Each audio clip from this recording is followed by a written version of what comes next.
Everyone, welcome back to my channel it Z IAS। I am doctor Ridhi और आज मैं आप लोगों के लिए चैप्टर 3 लेके आई हूँ क्लास 6 NCERT ज्योग्राफी का, जिसमें हम मोशंस ऑफ द अर्थ के बारे में बात करेंगे। तो स्टार्ट करते हैं हमारे लेक्चर से।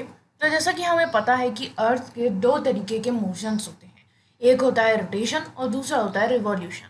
अब इन दोनों में फ़र्क क्या है? रोटेशन क्या होता है? जब अर्थ अपनी खुद की एक्सिस पे घूमती है। सपोज करो ये एक्सिस है उसकी और इसके अलोंग अर्थ जो है वो घूम रही है, मतलब जैसे एक स्पिन टॉप होता है उसको आप घुमाते हो उस तरीके से। और दूसरा जो होता है रिवॉल्यूशन, उसमें अर्थ जब एक फिक्स्ड पाथ या ऑर्बिट में सन के अराउंड घूम रही है तो उस मूवमेंट को हम बोलते हैं रिवॉल्यूशन। जैसे ये सन है हमारा और इसके चारों तरफ जो है हमारी अर्थ घूम रही है, तो उस मूवमेंट को हम बोलेंगे रिवॉल्यूशन। और खुद की एक्सिस के अराउंड ही घूमती घूमती घूमती घूमती जा रही है तो उसको हम बोलेंगे रोटेशन। अब जो एक्सिस होती है अर्थ की, ये एक इमेजिनरी लाइन होती है, हमें ये बात ध्यान रखनी है। कोई ऐसे बीच में अर्थ के बीच में कोई निडल या कोई रॉड नहीं डली हुई है, ये एक इमेजिनरी लाइन है जो कि ऑर्बिटल प्लेन यानी कि जो ऑर्बिट वाला प्लेन है इसके साथ 66.5 डिग्री का एंगल बनाती है। इसलिए जब कभी भी हम अर्थ की एक्सिस को शो करते हैं तो वो थोड़ी सी टिल्टेड होती है इस तरीके से।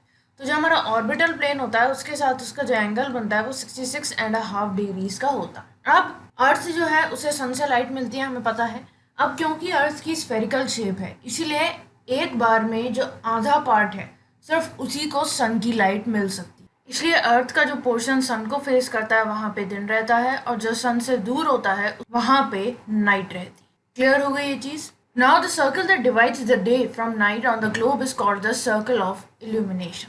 अब ऐसा सर्कल जो कि दिन को रात से अलग करता है एक ग्लोब पे अगर हम देखें तो उसको हम बोलते हैं सर्कल ऑफ इल्यूमिनेशन। मैं आप लोगों को दिखा देती हूँ क्या है।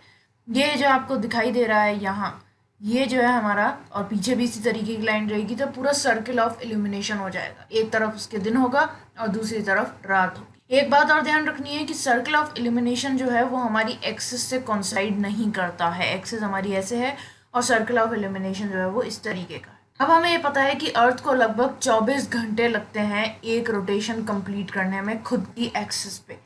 तो जो पीरियड होता है रोटेशन का उसको हम क्या बोलते हैं?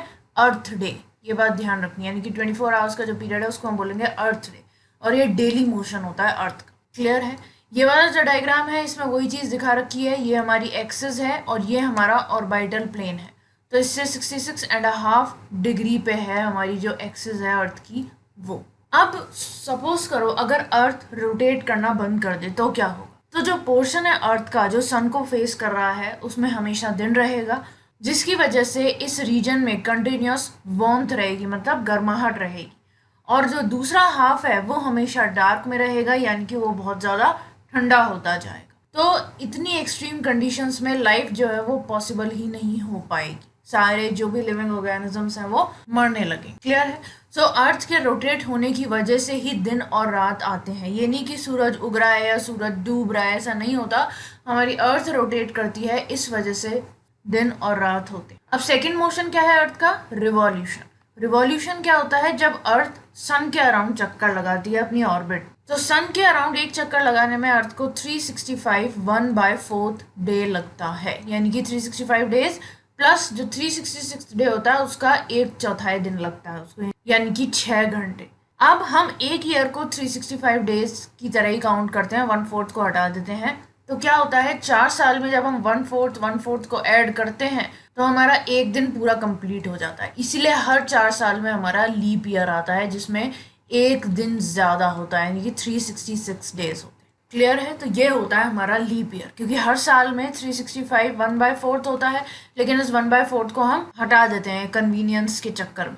लेकिन हर 4 साल में ये ऐड होके एक दिन एक्स्ट्रा बना लेते। अब जो अर्थ है हमें पता है कि सन के अराउंड इलिप्टिकल ऑर्बिट में मूव करती है। अब अर्थ जो है जब भी ऑर्बिट में मूव कर रही है तो वो हमेशा एक ही डायरेक्शन में टिल्टेड रहती है, यानी कि सन के इधर आई तो इस डायरेक्शन में टिल्ट हो गई, सन के इधर आई तो दूसरी डायरेक्शन में टिल्ट हो गई, ऐसा नहीं होता है। Now a year is usually divided into summer, winter, spring and autumn season. अब हमें पता है कि एक साल में हमारे 4 सीजन्स आते हैं। समर जो कि अभी चल रही है, विंटर, ऑटम और स्प्रिंग। अब ये सीजन चेंज होने का क्या रीजन है? It is due to the change in the position of earth around the sun. तो सन के अराउंड जो अर्थ की पोजीशन चेंज होती रहती है उसकी वजह से सीजन भी चेंज होते रहते हैं। तो इस चीज़ को हम एक डायग्राम के थ्रू समझेंगे जिससे इजीली जो है आप लोगों को याद हो जाए।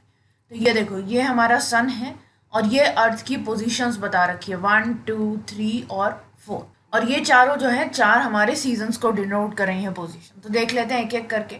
अब यहाँ पे हमें क्या दिखाई दे रहा है, इस वाले से स्टार्ट करते हैं हम। एपहीलियन और पेरीहीलियन का मतलब पहले समझा देती हूँ। पेरीहीलियन मतलब जब हमारी धरती जो है, अर्थ जो है, वो सन के सबसे करीब है, और एपहीलियन मतलब जब सबसे दूरी पे है। तो जुलाई 4 को हमारी अर्थ जो है वो सन से सबसे मैक्सिमम दूरी पे रहती है। तो यहाँ पे आप देख रहे हो 21 जून दिखाई दे रहा है आपको। तो 21 जून में जो नॉर्दर्न हेमिस्फीयर है वो सन की तरफ टिल्टेड है। देखो ये दिखाई दे रहा है, ये हमारी अर्थ है, ये हमारा ऊपर का हेमिस्फीयर है, तो ये सन की तरफ टिल्टेड है। और जो हमारा सदर्न हेमिस्फीयर है वो सन से दूर टिल्टेड है। तो जो रेज है सन की इस टाइम पे, वो डायरेक्टली ट्रॉपिक ऑफ कैंसर पे पड़ रही हैं, बिल्कुल सीधी आ रही हैं, जिसकी वजह से इन एरियाज में ज़्यादा हीट जो है वो रिसीव हो रही है। ऐसे ही जो एरियाज पोल्स के पास हैं उनमें कम हीट रिसीव हो रही है, क्योंकि सन की रेज वहां जाते जाते स्लैंटिंग पोजीशन में आ जाती हैं। अब यहाँ पे क्या है, जो नॉर्थ पोल है वो सन की तरफ इंक्लाइंड है और साउथ पोल जो है वो सन से दूर है। So the places beyond the Arctic circle experience continuous day light for about 6 month. तो इस समय क्या है, आर्कटिक सर्कल से लेकर नॉर्थ पोल तक की जो जगह हैं उनमें 6 महीने तक लगातार दिन रहता है। अब क्योंकि लार्जर पोर्शन जो नॉर्दर्न हेमिस्फेयर का है वो सन से लाइट ले रहा है, इसीलिए इक्वेटर के नॉर्थ वाले पोजीशन में इस समय गर्मी होगी। मतलब जो भी कंट्रीज इक्वेटर से ऊपर है उस समय इस टाइम पे गर्मी चल रही होगी। और 21 जून का यहाँ पे क्यों इंपॉर्टेंस है, क्योंकि 21 जून वो दिन होता है जब सबसे लंबा दिन निकलता है और सबसे छोटी रात होती है। इस टाइम पे जो सदर्न हेमिस्फेयर है वहाँ पे सारी कंडीशंस रिवर्स होती हैं, यानी कि यहाँ पे ठंडक रहती है। इस समय विंटर चल रहा है सदर्न हेमिस्फेयर में, जो भी हमारी कंट्रीज है वहाँ पे। और जो सदर्न हेमिस्फेयर है वहाँ पे इस वक्त नाइट्स जो हैं वो डेज से ज़्यादा लंबी, तो उल्टी कंडीशंस हो गई ना। तो ये जो पोजीशन है अर्थ की, इसको हम बोलते हैं समर सॉल्स्टाइस। अब यही उल्टी चीज़ जो है 22 दिसंबर को होती है जब विंटर सॉल्स्टाइस होता है। इसमें क्या है, जो ट्रॉपिक ऑफ कैप्रिकॉर्न है वहाँ पे हीट ज़्यादा आ रही है, क्योंकि सन की रेज डायरेक्टली वहाँ पे पड़ रही है, क्योंकि साउथ पोल जो है वो सन की तरफ टिल्ट किया हुआ है और नॉर्थ पोल सन से दूर है। तो इस समय क्या होगा, ऑब्वियसली जो हमारा सदर्न हेमिस्फेयर है वहाँ पे समर सीजन चल रहा होगा और नॉर्दर्न हेमिस्फेयर में विंटर सीजन चल रहा होगा। इस चीज़ से भी आप इसको याद रख सकते हो, हमारी कंट्री जो है यानी कि इंडिया, वो नॉर्दर्न हेमिस्फेयर में है। तो दिसंबर में हमारे यहाँ पे ठंड होती है और जून में हमारे यहाँ गर्मी होती है। तो इस तरीके से इसको याद रख सकते हो आप, इजीली याद हो जाएगा। तो यहाँ पे क्या है, कोई भी लाइट नहीं रहेगी नॉर्थ पोल पे और नॉर्दर्न हेमिस्फेयर में विंटर रहेगा, जबकि नीचे जो है सदर्न हेमिस्फेयर में हमारा इस समय गर्मी चल रही हो। तो इस पोजीशन को हम क्या नाम देंगे, विंटर सॉल्स्टाइस। अब आप लोगों को मुझे एक क्वेश्चन का आंसर देना है, काफी बार यूपीएससी में आ भी चुका है।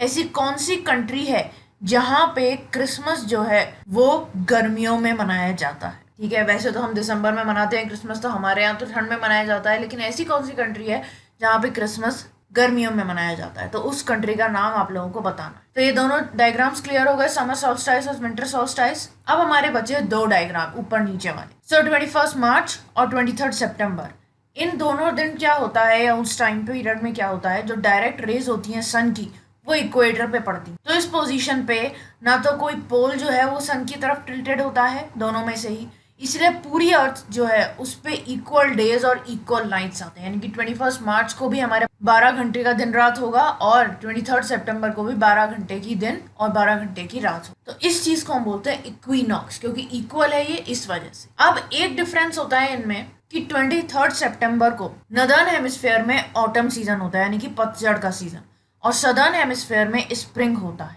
और ये ऑपोजिट चीज होती है मार्च में। मार्च में हमारे यहाँ पे स्प्रिंग सीजन होता है और जो सदर्न हेमिस्फेयर है वहां पे ऑटम सीजन रहता है। तो ये बात ध्यान रखनी है, दोनों इक्विनॉक्स होंगे ये, यानी कि दिन और रात जो है वो सेम ड्यूरेशन के होंगे, लेकिन बस सीजन का डिफरेंस होगा। जब मार्च में हमारे यहाँ पे स्प्रिंग होती है, यानी कि नॉर्दर्न हेमिस्फेयर में भी स्प्रिंग रहेगी और सदर्न हेमिस्फेयर में ऑटम हो जाएगा। और यही उल्टी चीज 23 सितंबर को होगी जब हमारे यहाँ पे फॉल होगा। फॉल मतलब कि पतझड़, यानी कि ऑटम सीजन, और सदर्न हेमिस्फेयर में स्प्रिंग रहेगा। आ गई ये चीज समझ में? तो एक कंक्लूजन हम ये निकाल सकते हैं यहाँ पे कि रोटेशन की वजह से दिन और रात आते हैं हमारे, और रिवॉल्यूशन की वजह से हमारे जो सीजन हैं वो चेंज होते हैं। क्लियर हो गई? तो ये दोनों चीज अगर आप ध्यान रखोगे तो बहुत ईजी हो जाएंगे आप लोगों के लिए। दिन और रात अर्थ के रोटेशन की वजह से होते हैं, और सीजन में जो चेंजेस आ रहे हैं वो अर्थ के रिवॉल्यूशन की वजह से हो रहे हैं। क्लियर हो गया? सो ये था हमारा आज का चैप्टर जिसमें हमने मोशंस ऑफ द अर्थ के बारे में बात की। नेक्स्ट चैप्टर जो हमारा रहेगा उसमें हम मैप्स के बारे में बात करेंगे कि मैप्स होते किस टाइप के हैं, क्या क्या कंपोनेंट्स होते हैं, ये सब चीज़। सो मैं होप करती हूँ कि आपको आज का चैप्टर अच्छी तरीके से समझ में आ गया होगा। कोई भी डाउट है तो आप लोग मुझसे कमेंट सेक्शन में पूछ सकते हो। इसके अलावा इस लेक्चर की पीडीएफ आपको मेरे टेलीग्राम ग्रुप पे मिल जाएगी, जिसका लिंक मैंने डिस्क्रिप्शन बॉक्स में दे दिया है। ओके, सो गाइज, अगर आप लोगों को ये लेक्चर यूजफुल लगा तो बेल आइकन को प्रेस करना मत भूलना, जिससे आगे भी आपको इसी तरीके के यूजफुल लेक्चर्स मिलते रहेंगे। ओके, सो आज के लिए बस इतना ही। That's all for today guys. Thanks for watching. Have a nice day.